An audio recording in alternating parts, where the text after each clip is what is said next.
Hey everybody, welcome to Tasting Room Conversations. Having a fun conversation today. Believe it or not, this is more rare than you would think. I'm sitting here having a beer with my dad. You know, I mean, we're the beer guys in a lot of ways, but tends to be at camp that we'll have a beer together. Yeah. And certainly, a rarity would be in one of our businesses sit and have a beer because one of the others working. We sit down at the pub a lot and have dinner, and it's great, but it's different. You're right. It's not. It's not the two of us. It's usually the family. Yeah, it's always always a family because rarely are we not with the family. We actually, for us to have a beer together, we had to stage this at what are we? We're 1:30 on a Tuesday. It's part of it. Actually, no. Wait. Today's Monday. Today's Monday. Is it really? Today's Monday. See, we're just running. It all happens. You've got your trusty red. I do. I love my red. Yep. It's my favorite. Since we started. I remember when we first started brewing beer and you tried the Smiling Irish Bastard and you thought, man, that was rugged. Ooh. That was tough. But that's changed. As I have enjoyed more craft beer, the palate does change. Yeah, definitely. But we built the business on Budweiser and Miller Lite, and to go from Miller Lite to Smiling Irish Bastard was a jump. Yeah, but but again, I do love. There's several now that I really enjoy, but I do still tend to lean more towards the malty. Yep.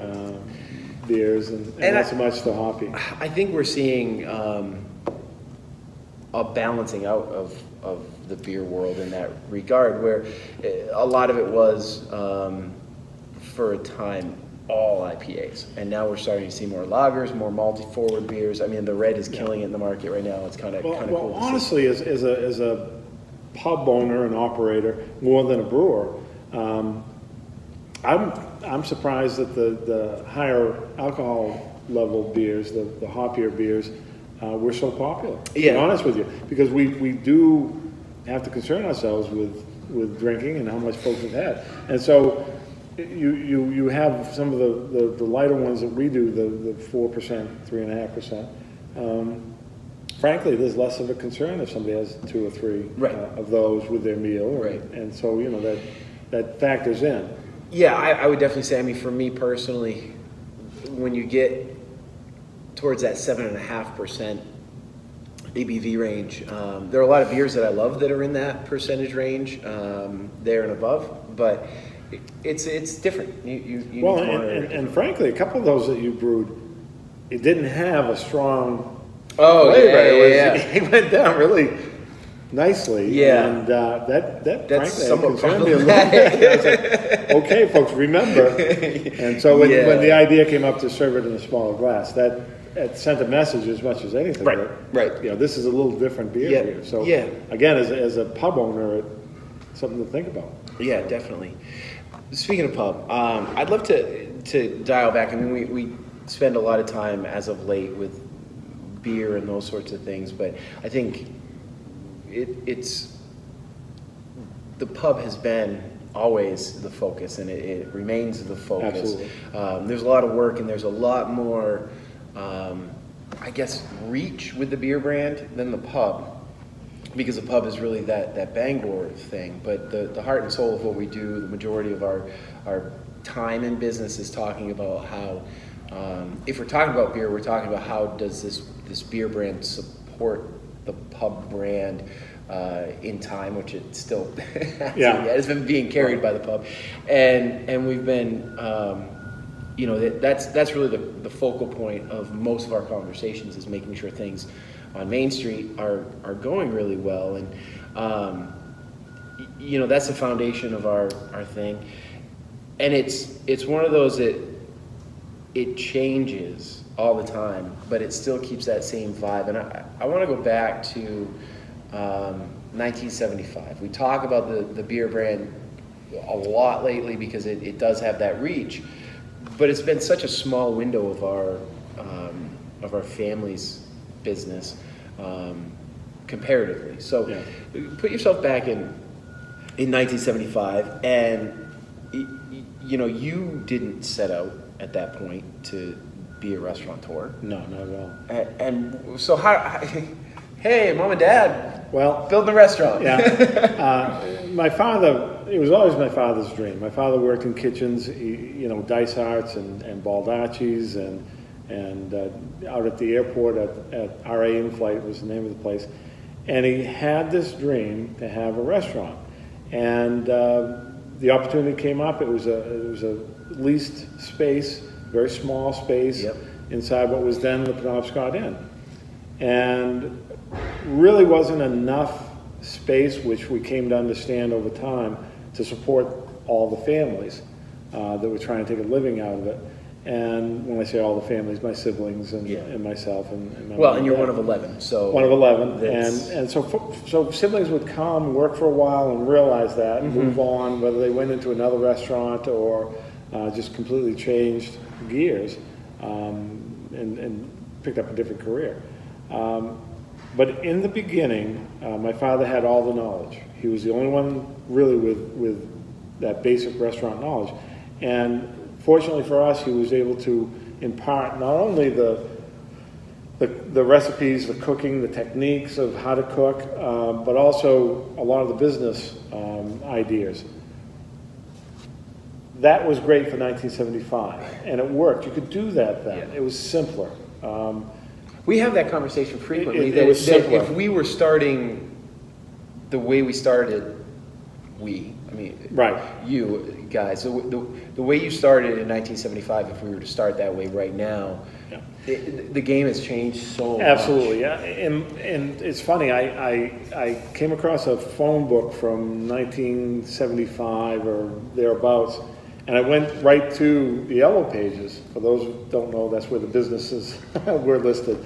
And it was like there was only Google in a book. There was only one restaurant, like the year before we started, that is still in business. That's Pat's Pizza. Oh, wow. Yeah. It was the only one in the Bangor Brewer area that still is here.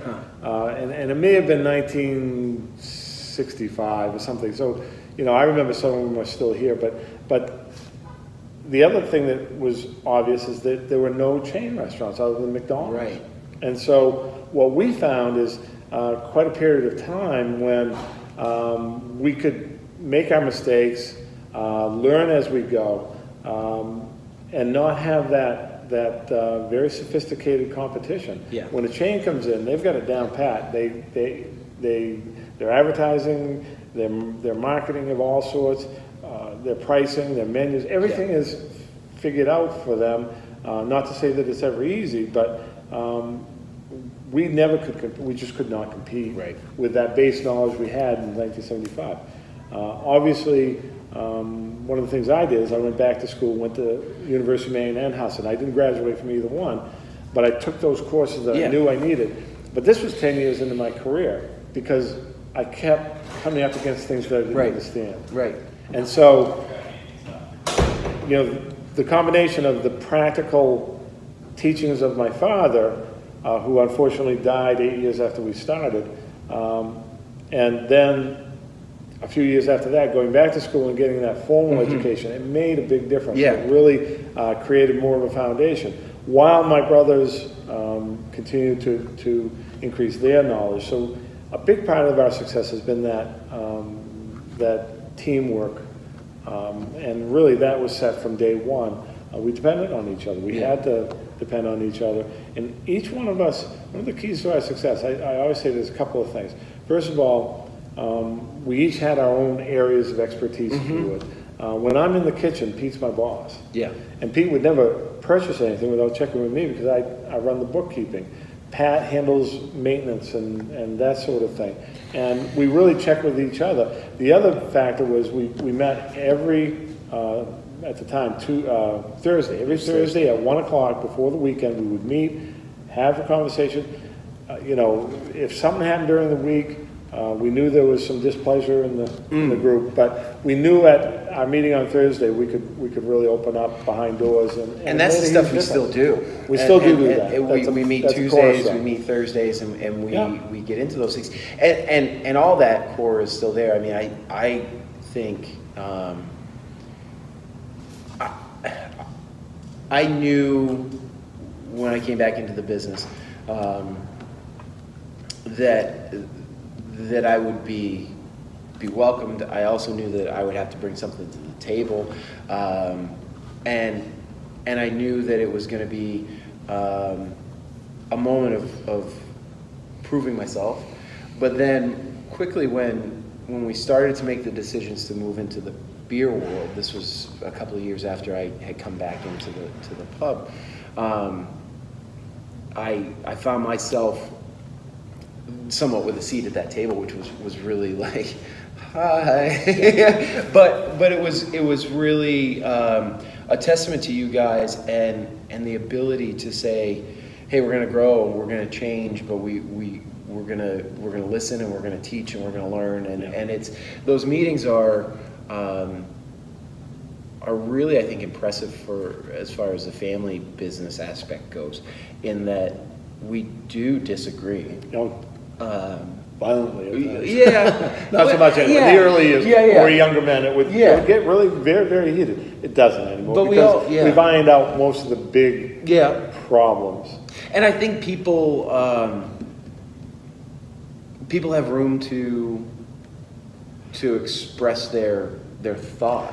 I mean, there are so many times I'll look at you and I'll say, I think you're wrong. Yeah. And you'll look at me and say, I think you're wrong. Yeah. And we express why. Yeah. And we have other members in the room who will step in and say, no, wait a minute, Larry. I think you're both wrong. Yeah. but Peter will say, no, or Pat will say, yeah, no, wait a minute, Larry. And, a couple of things that really helped you in that aspect without overly thinking about it is that when we started out, my father ran it. Mm-hmm. He ran it, and he didn't want second opinions. He ran it his way, and that's what it was. We didn't like that. We knew we couldn't move forward with that or bring other people involved into it. The other thing is, again, we learned on the job. We learned in the dining room, the dish room. That's where we learned, and a lot of our education came from folks that came to work for us. They had worked in other restaurants, and we listened. Because we had to, we knew. And so when you came in, and you came in at a very interesting time in that, and I've said this to you, for the first 10 years it was just survival. But really the next 15 to 20, it didn't change a lot. The business didn't change a lot. Technology didn't change a lot. The menu didn't change a lot. A little bit. We developed things and things came and went. Our techniques and how we did it and our hours of operation, those things didn't change. About the time you came in, technology, the world, drive-through windows, all these things changed dramatically. Yeah. And we really, if you remember, we really depended on you on technology initially. Mm-hmm. How do we do this? Mm-hmm. What makes sense? What is that they're saying we should have, certain things, and does that make sense to you, Andy? We had to depend on you because we were busy running the restaurant, but we wanted to change. We knew we had to change. And I think that's something that's very interesting timeline of how this all played out too.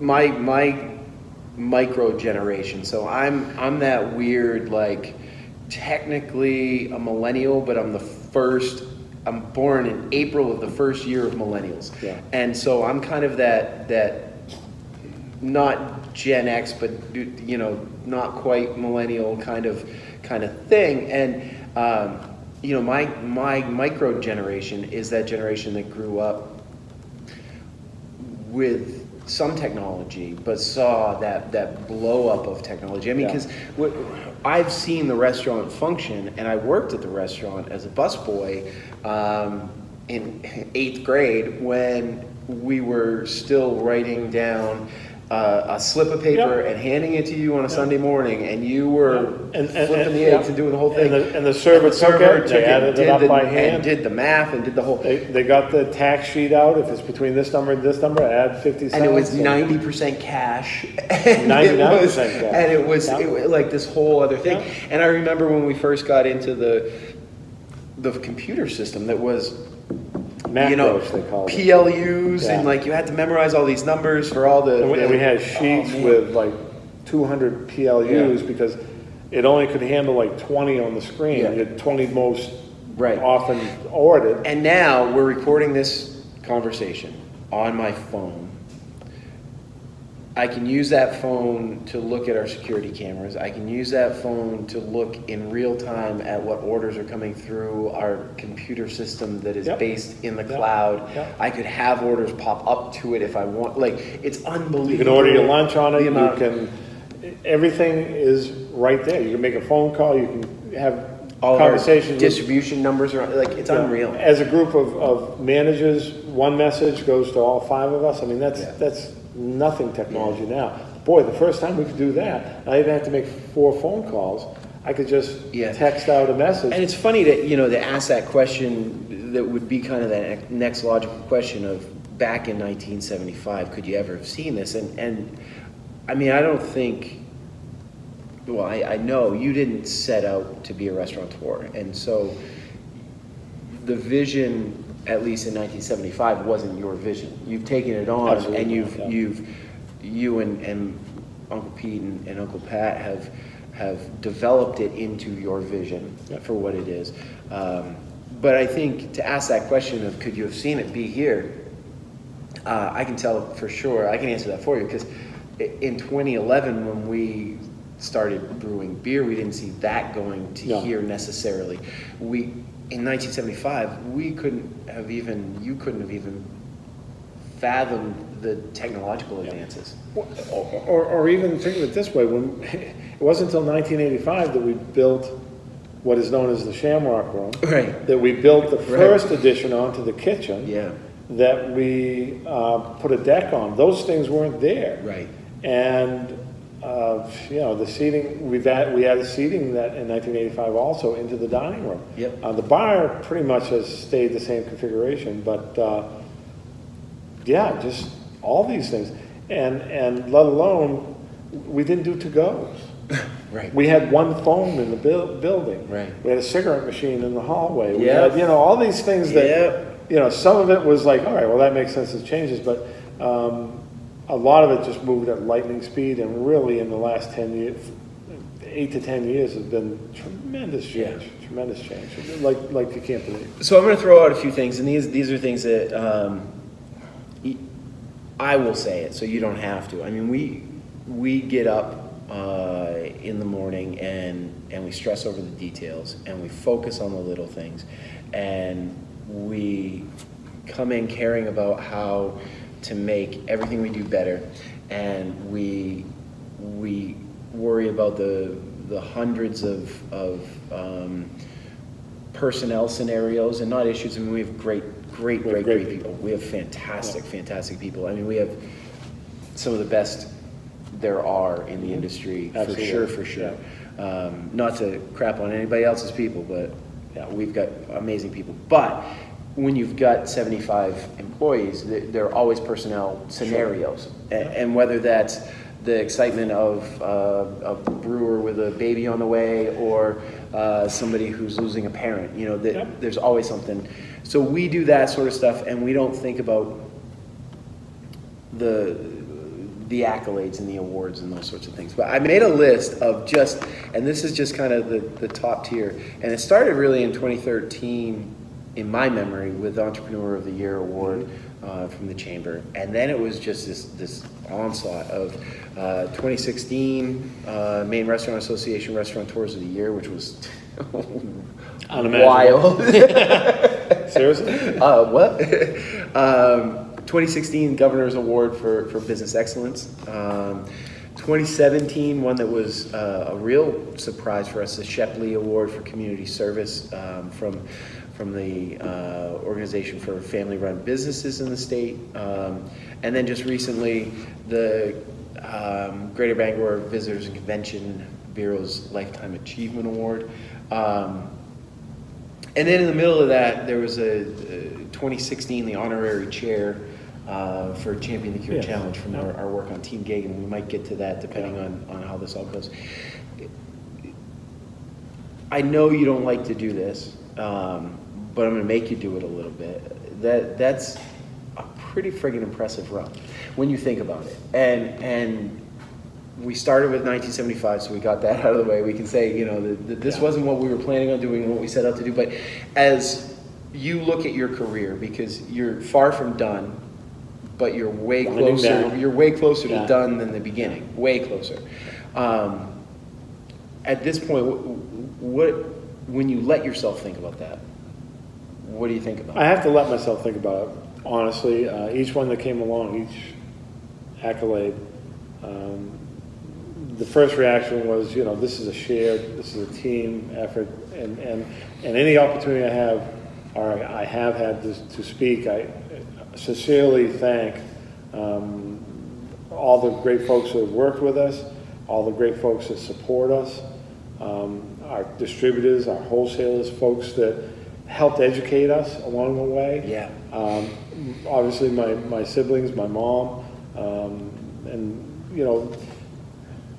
that's what I think of and look at. I don't see it as a personal, accolade, but yet I also understand that we're the ones that have made the decision, invested the time and effort, taken the risk, and all those things. Yeah. It could have turned out very differently. I know that, but I think really more than anything else, it was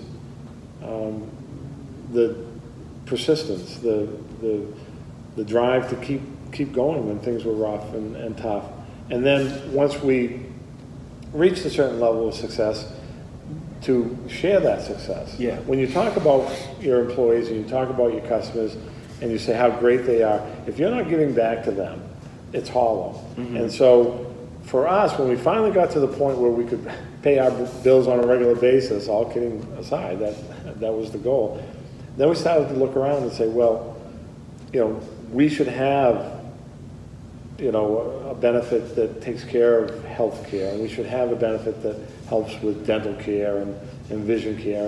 And as time went on, we should have a retirement program for our folks and incentivize it by saying, we're going to invest in that. If you put money in, we'll put money in. Yeah. And it made for a better place to work. And it made our jobs easier. And it just made sense. And really, I think that's how you get to these levels. But for somebody starting out right now, whether it's a brewery or a restaurant or any a package store, it doesn't matter.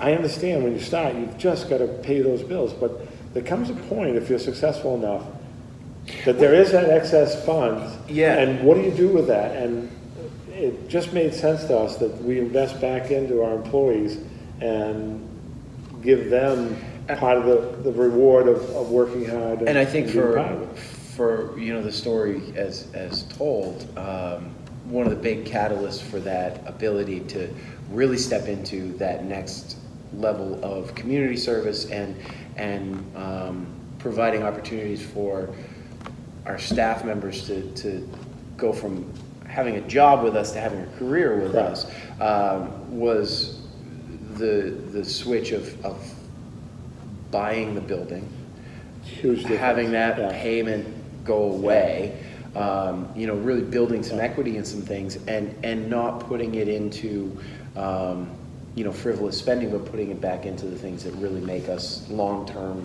Yeah, I've felt my entire career that the best investment is back in ourselves, back in our business, back in, again, as I mentioned, the folks who work with us, and that has proven out. And to your credit, and your credit and my uncle's credit, you were making these decisions when there wasn't a plan for this to go to a third generation. So this was you guys seeing the right thing to do as business people is this is going to make the whole thing better. This is going to make our community better. This is going to make this stronger. Some of these things make sense when you start talking about being a generational business, but the reason I think we can become a generational business is because you guys made those steps. And so what is able for me to come in and be a part of is something that is set up and ready to have people who are ready to be with us for their career. Yeah. And I think that if I was looking at the position that I'm in, where you're a few years away from retirement and I'm still at the beginning of this thing, and my Uncle Pete and my Uncle Pat are closer to retirement than I'm necessarily ready for them to be, if not for the stability of incredible team members, incredible staff. That'd be even way scarier. You know, that would be, you know, you don't make a generational thing. Yeah, in this environment especially, I would not want to try to compete for employees, for customers, for whatever it is you're competing for, without those things in place. And we did them as we went. Yeah. We did them when it wasn't as hard as it would be to start now. Yeah. I don't know how you can start now. Well, yeah, and particularly over the last few years, things have changed so drastically. Not just the restaurant business, not just our community, but I mean globally, statewide, nationally. I mean, things have changed faster than you can. Yeah, and again, you and I have talked about that. I mentioned it before, and we didn't think about a bad review. You know, we didn't think about that. We didn't think about really to-go meals, and we didn't think about all the things that we have to think about. Yeah, and it can get kind of scary now. I mean, we're in a forward-facing industry where we have to be out there in the public, and so often,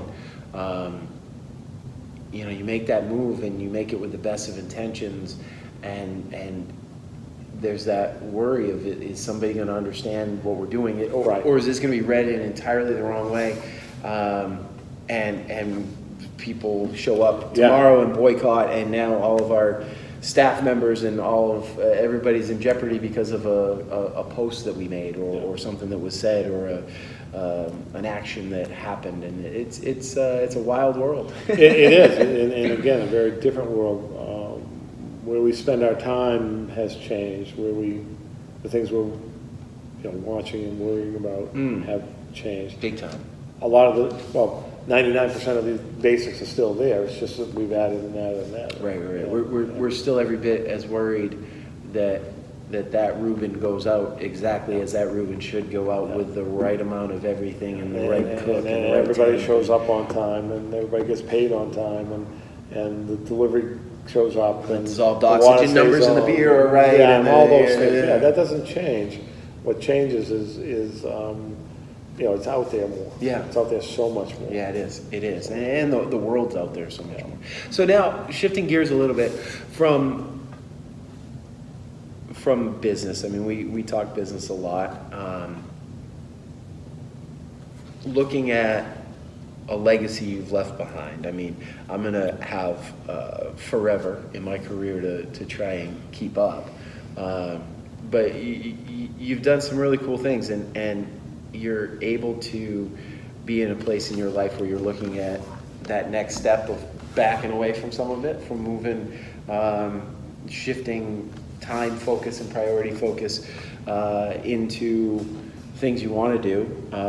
So what are we looking at? What's Larry Geaghan going to be rocking in the next few years? There are days when it's I'm ready to go. I'm out of here. I don't care. See you later. Good luck to you. Retirement starts tomorrow. I'm done. Most of the time, though, when I stop and really reflect, I think it will be a slower transition. I'm 63 now.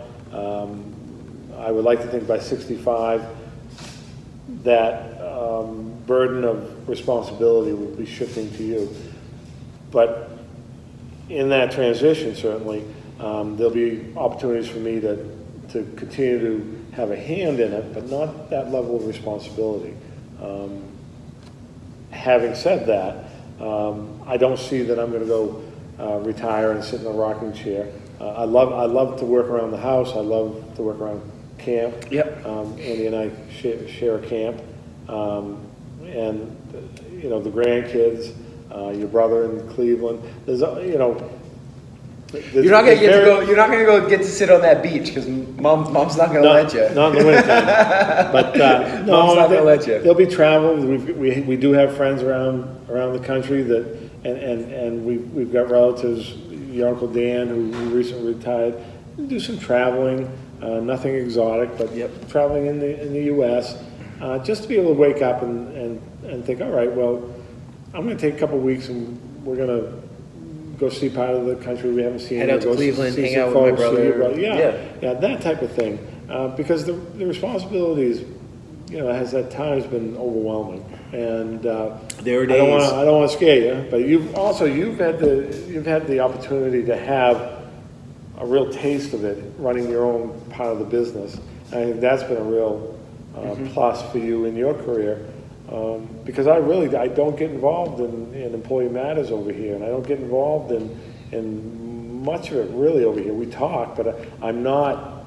I may on a few things be I'd like to think a great advisor, but for the most part, I've learned a few things. Yeah, for the most part, you're running it, and you've had some wonderful successes, but you've had some failures, and that's part of running a business. And it's a big part. I know you carry those. You have a failure. I get over it. We talked about it. I'm on to the next thing. That's your failure, and you carry that. And that's really, I did that at a young age, and you grow with that. You think, okay, I maybe made that decision a little too hastily. Maybe there were factors I couldn't have foreseen. Maybe it's okay. It's a failure, but things were out of my. Yeah. But next time I'm going to be a little more cautious about, these are the things you've already done. But I'm at a point where, not enough. Yeah. Not enough. Yeah. And again, I can go a couple more years, but I see myself. Well, and now the mom's retired. Yep. That changes things. It does change things. You guys have one of the storybook romances. You really do. I work hard on it. Yeah. Anybody that follows this guy on Facebook, my poor mother, Mom, I'm sorry. I'm sorry. But you guys have been together since you were 14.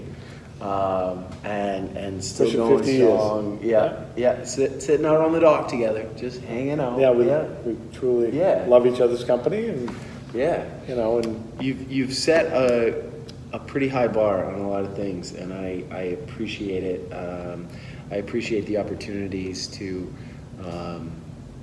learn and grow, and we talk about that next step of you backing out, and I'm excited for you. I mean, it's time. You've earned it is time. You've earned it. They say when you're ready. I'm ready. Yeah, I'm ready. but I'm also glad to have you around as long as we can. Well, and again, I'm not going anywhere. I mean, I may not have the responsibility, but I care. We'll be talking business over beers by the campfire. I would imagine for many days. But again, I mean, you've seen it all. There's very little that you haven't seen. And been a part of it. I mean, how long have you been back? How many years? Well, I started working in the company, and I would have been 14. Yeah, whatever the youngest age. Yeah. Doing busting tables. Busting tables and doing that. I was away for like 5, maybe 6 years, from 22 to 28. So I've been back now for 8 years back. Yeah. So it's been a lot of the changes. You've been heavily involved in it, again, in both sides of the business, which, frankly, I don't know the brewing business. I've learned what I need to learn, but I can't brew a batch of beer. I've learned some things. some of them the hard way. And that whole thing's changed. I mean, we could get into all that, but it's kind of wild. So, well. Happy Father's Day. Happy Father's Day to you as well. Yeah, thank you for all of it. We talk business a lot. We talk life a lot. We spend a lot of time together. I couldn't thank you enough for all of it. Appreciate all that you've done. Yeah. Make it well, what I don't know. Today, I just follow the lead and work hard and do my best. So good. Well, hey, happy Father's Day. Thank you. Cheers, and thanks for joining us.